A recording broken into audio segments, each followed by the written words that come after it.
Good morning, ladies and gentlemen. Go ahead and do this now, but not with my Sharpie. Use a blue marker. Pause the video here, and you're gonna need a calculator for 2 and 3. Yeah, solve. Pause. Okay, so welcome back. Okay, so we have A times B equals C times D, yes? Yep. Solving for C, we just go ahead and divide by the D, cancel, and there we have it. It's easy, right? Mm-hmm. Okay, so now 0.5 equals the sine of theta, and we want to solve for theta. So I don't know how your math teacher does it, but I just say the opposite of sine is the sine -1, and I put that on both sides. That cancels. Oh, I should probably write this up a little higher.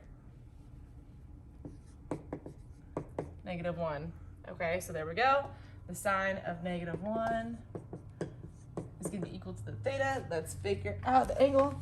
Okay, so on sine of -1 is equal to times 0.5. It gives me 30. 30 degrees. Okay, 30 degrees, and then sine of 30. Okay, so then the sine of 30 would get me 0.5. 0.5. Makes sense. 0.5. And no So, units there. You're gonna need this kind of stuff for where we're going. Yeah, can you do this? You're like, yes, Ms. Moore. Okay, so did you notice reflection from the front surface from yesterday's lab? Yeah, when we had the trapezoidal block. Yeah, we had it placed on the spot and the light was shining through, and we had some basic, lines going through, but then we also had some other lines like moving around in there. There was a reflection off the front. Yeah, let's talk about what that one from the front surface looked like. So it looked like this. You might have noticed that there was totally a reflected ray going that way. And let's take a step back from this. So this is called a ray model diagram. Yep. And we're going to start talking about those more frequently. They're really helpful. It's a drawing that helps you visualize what's going on. And we've got air, the line that represents the boundary between the air and the plastic. And then we have our incident ray coming in. Notice that it's labeled. This refracted ray is labeled, the angle's labeled, yes?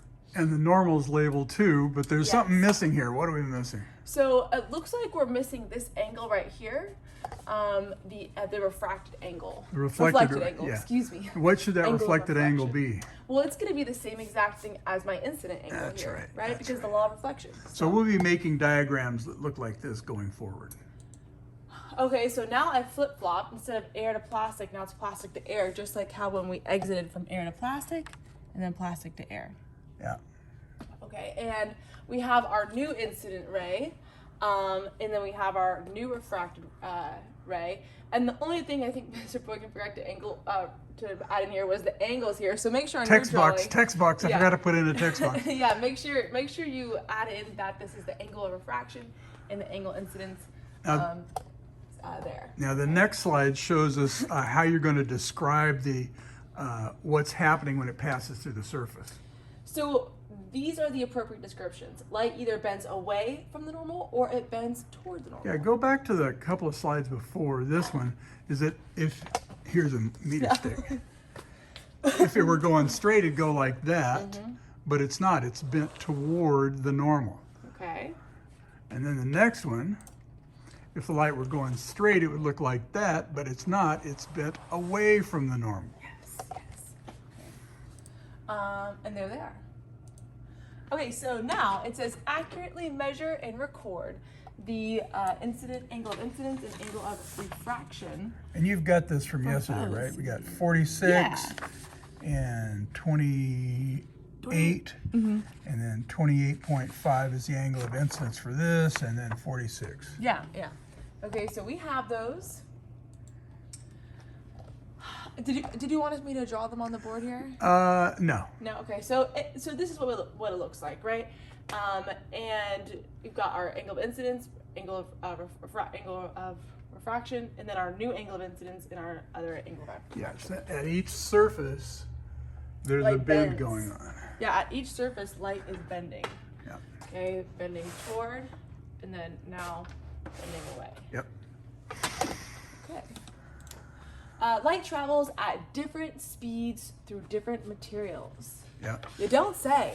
Okay, so this is an important concept. The speed of light in a vacuum is a very special quantity. Yes, and it is 3.0 times 10 to the 8th meters per second. It's so special it has its own symbol. It's the letter C. That's the speed of light in Einstein's E is equal to mc squared. That's a big number. It's a big deal. Okay, so that is the speed of light in a vacuum. Okay, so let's talk about the index of refraction. So in this, the letter N is our symbol for that. Yep. It compares these speeds and relates. The index of refraction compares these speeds and relates to how much light bends when going from one medium to another. So it's comparing it to how much it would bend versus in a vacuum. Yeah.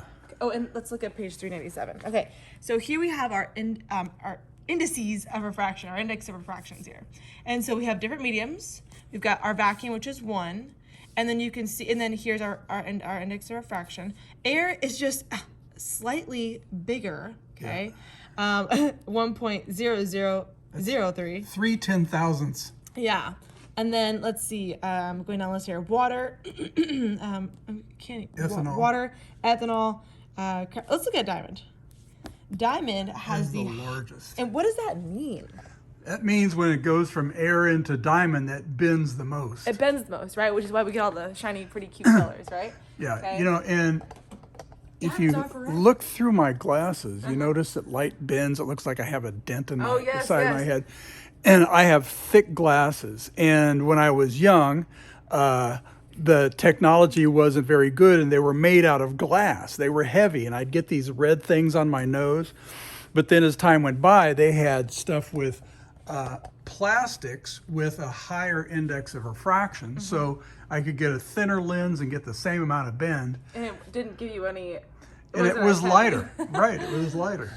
Okay, so the index of refraction it is a ratio. That's right. Yes. Yeah, and it involves that speed of light. Okay. Yeah. So refraction, light bends when going from an incident material to a refracting material. Here's our definition. And you got to know the plays. Where's the incoming and where's it going into? Snell's law. Smelly's law. Okay.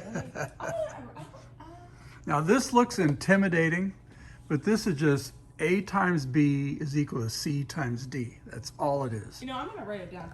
Now, my regular kids, they're just started this unit. I'm just gonna erase it. You can always write it if you need it. Yeah, we're not done with this unit, so I'm gonna leave it over there. Okay. So what are the players here? I is incident, RR is refracting. So that's the index of refraction of the incident material times the sine of the angle of incidence is equal to the index of refraction of the refracting material times the sine of the index of refraction. Boom. That's a lot of words. I know. Okay, so I wrote up there for us. Use Snell's law to find the index of refraction of the plastic block. Well, let's do this on the paper over here. Yeah, so this is the one we're trying to find. And located. This side. Okay, so we'll just do it over here. Now I'm gonna go ahead and just write the index of our incident times the sine of the angle of our incidence equals the index of refraction times the sine of the angle of our instance of refraction. And what are we solving for?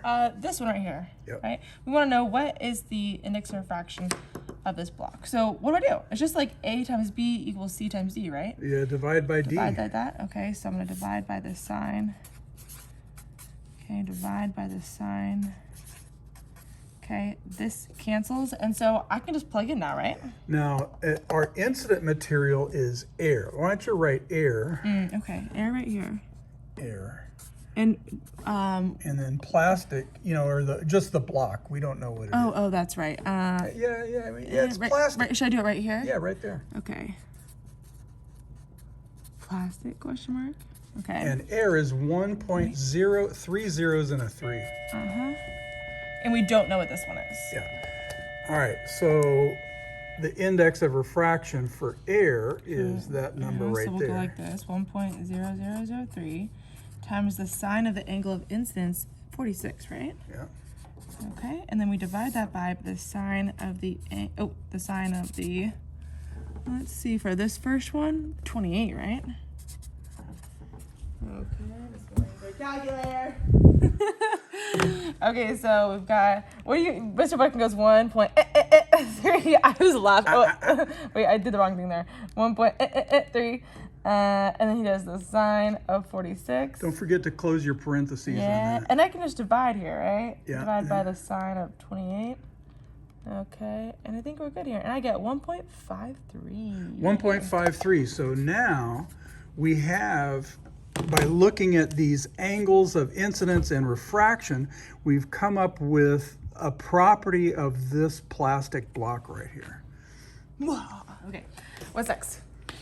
Okay, so we used Snell's law. We found the index of the fraction of what we think is a plastic. Oh, it is plastic block. I didn't realize we had it on there. Okay, so now we're gonna have you finish your activity here.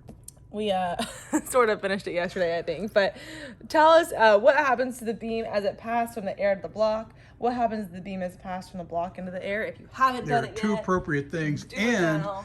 And calculate the index of refraction of the plastic on this piece of paper. Yes. Okay, and let me write a note to myself to do that as well. So, well, to include that work on here. So I'm just going to put it right here. Calculate the N refracted. Okay, so make sure you put that somewhere on your paper. I'm going to put my math up there, even though we just did it. Sweet. Okay, so let's make a ray model diagram. Draw a straight line and a dotted normal. Where's my ruler? Here it is. Okay. So, in your notes, of course, What? they might not have protractors. Oh no. Life will go on. We'll show them how to do it. I didn't even think about that. You know, what I can do is I could, does that look okay, Boykin? Yeah, it's Okay. fine. We could give them out. Yeah? I could put them in the front office. They could pick them up. I know I'm a little nervous. I'm a little nervous about I'm that. recommending you put the rounded part on your left side if you're Oh, right-handed. thank you. Thank you. Oh, that's a really good idea, Boykin. Voice of experience here. Okay. Now what she's doing is she's putting the 90 degree on the surface and then drawing it the normal perpendicular. Yeah, so the 90 degree here, and then I've got this little dash mark in the middle there. Now I think we have to make That'll that be taller, right? enough. That'll be good? enough. Okay. Yeah. All right, so here we are. So does it look like this? Normal. Okay, so now we're started. What next? Okay, so label the index of air as 1.03 3 n of the air equals 1.3, and then the n of the plastic. That's going to be the refracting material. Yeah. And the air is the incident material.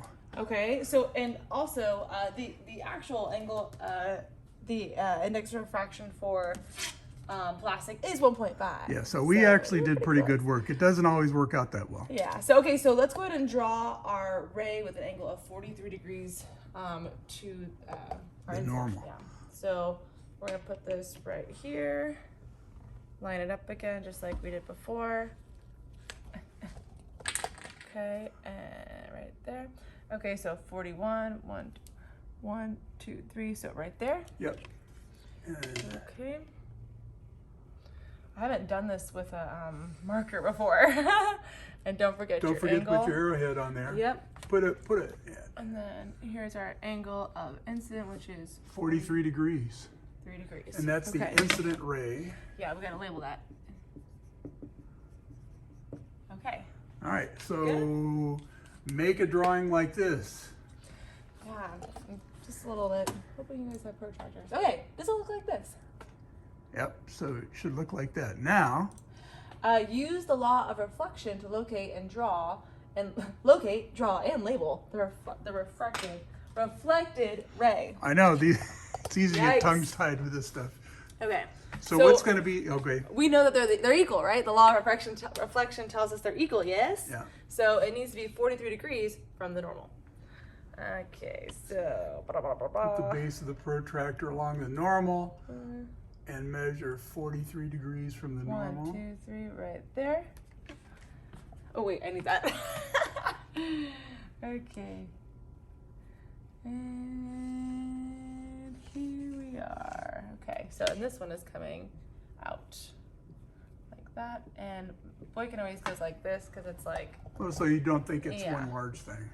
Yeah, reflected equals 43 degrees there. Yep. Okay. Simple, yes? Yeah, very simple. Killing this. Okay, next thing. Wait, did it go? No. Okay, so use Snell's law to find the angle of refraction. So now we're going to solve. Before we solve for the index of refraction, now we want to know what the angle of refraction is. Okay, so we want this one right here. All right. Okay, so this is going to be a two-stepper. You're going to got to get rid of the index of refraction. Theta equals. I'm just going to rewrite it down here. All right. Okay, so yeah, we got to get rid of this. We divide by this, right? Yes, ma'am. Okay. But we don't That want the cancels. sine of the angle. We want the angle. Yeah, we want to take the inverse of that, right? And Yep. that cancels, and that gets me this right here. All right. Okay, so let's go ahead and plug our numbers in. The sine -1, so 1.0. It's really helpful to do that. I'm like 0, 0, 0. Okay, 1/3. Okay, and then the sine of the angle, which is 43. And notice how if you've got everything labeled on your diagram, you know what goes where. Because with Snell's law, the biggest problem is what goes where. People will mix up these, they'll put them all, it'll be all crazy. Okay, Yeah. so I think we can just plug it in now, right? Yeah. And I love my calculator. It's like I leave my clothes everywhere, like, you know, it's like I'm a child. Okay, so sine of -1, and so I'm gonna say 1.3 times this, and I'm gonna put another sine of 43. I'm gonna put 2 parentheses there, I believe. You no, only just need one. you Just only one. need one. Delete that, and then 1.50. Okay, this is what it looks like in mine. I said sine -1 parenthesis 1.003 sine of 43 divided by, oh, I forgot my divided by sign right there. Insert, divided by 1.50, close my parenthesis, and I get 27. 27 degrees. 27, yes. Okay, almost forgot my division sign. Okay, Oh. so that was a little bit, that was different to put in my calculator. Okay, so that means that this is going to be 27 degrees away from the normal. So this way. Yeah. No, you got to figure out how to do it. Yeah. Okay, so line this. And all angles are measured from the normal, not the surface. Jesus. Okay, learning so much. Yeah, this is why I would usually open the marker with my teeth and then. Yeah, exactly. 5, 6, so right there. Okay, and then let's make it like this.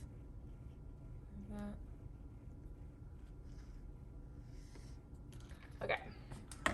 So this is We 27. located, we drew, and now we label the refracted ray. Okay, now I want to point something out here. When we actually did this, we had an angle of incidence of 46 degrees and we got 28 degrees. For this one, we have 43 and 27. So those are reasonable numbers based on our experience. That makes sense. Yep. All right, so, and this is what it looks like, right? This is the Boykin drawing. And again, Boykin has forgot to label some things here, but that's okay. I also left the reflected ray off. Yeah. Ours is obviously better. Not that we're preparing. Okay, so do you have something that looks similar to this, but has all of the labels over here? You're going to be able to you need to be able to make ray model diagrams. And that's all I got. Do we have any homework for them? Well, let's see. Here's Snell's law. Bending of light. And this is in the regular book. Why don't you guys do on page 400? This is in the regular book. How about 1, 2, and 3? And it gives you these crown glass, water, and diamond. And on page 397, this is in chapter 17, you've got the index of refraction for all the materials right here. So you'll use this information to do the homework. Boom. I don't want you to think that we're making this up as we go along, but you can do this. Yep. All right, see ya.